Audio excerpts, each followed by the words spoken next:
नमस्कार बंधुरा असीम गार्डेन्से आरो एकटी नतून भिडियोते आपनाके स्वागत।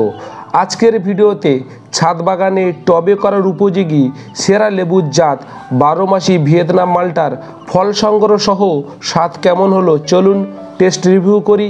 बंधुरा चैनेले नतून एसे थाकले भिडियोटी सम्पूर्ण देखार अनुरोध रइल और जारा इतिमध्ये चैनलटी सबस्क्राइब करे रेखेछेन तादेरके आमार आंतरिक धन्यवाद। छाद बागाने टबे करार उपयोगी बेश कयेकटी माल्टा मौसुमी लेबुर जात हलो इंडियन सिकी मौसम्बी, बारीवान माल्टा, मिशरीय माल्टा, पाकिस्तानी माल्टा, फ्रांसिस माल्टा, आफ्रिकान इउलो माल्टा 2, निउ सेलार, काटल गोल्ड, ভিয়েতনাম তার মধ্যে উল্লেখযোগ্য। ভিয়েতনাম মালটার একটি বিশেষত্ব হলো এই ভ্যারাইটিটি টবে বা হাফ ড্রামে খুব ভালোভাবে গ্রো করে এবং যখন ফুল আসে গাছ ভরে ফুল আসে। নিজের সামান্য অভিজ্ঞতা থেকে দেখেছি ফুল থেকে যখন ফলের গুটিতে পরিণত হয় তখন নিজে থেকেই গাছে ফল সেট হয়ে যায়। গাছের বিশেষ কোনো যত্ন পরিচর্যার দরকার হয় না, সামান্য একটু যত্ন পরিচর্যায় গাছে ফল সেট হয়ে যায়।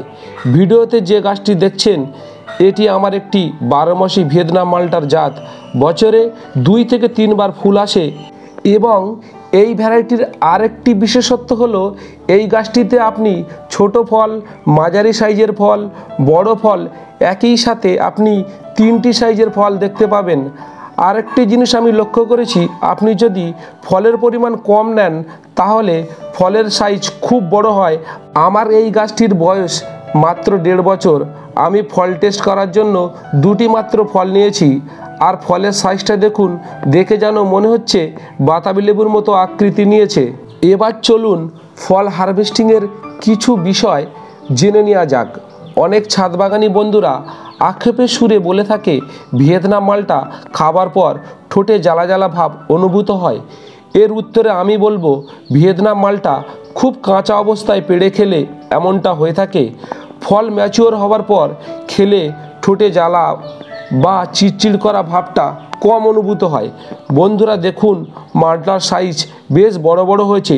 ফলের ওজন 250 থেকে 300 গ্রাম পর্যন্ত হয়েছে। ফলের কালার এবং গুণমান খুবই ভালো হয়েছে।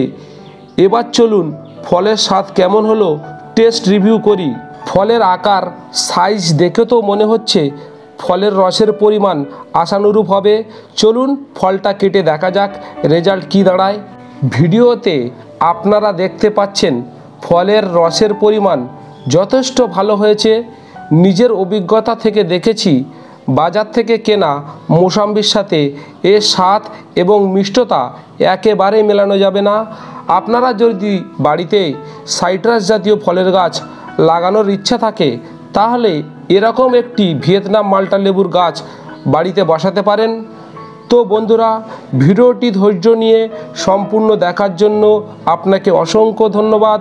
ভালো থাকবেন, সুস্থ থাকবেন, আপনার দিনটি শুভ হোক।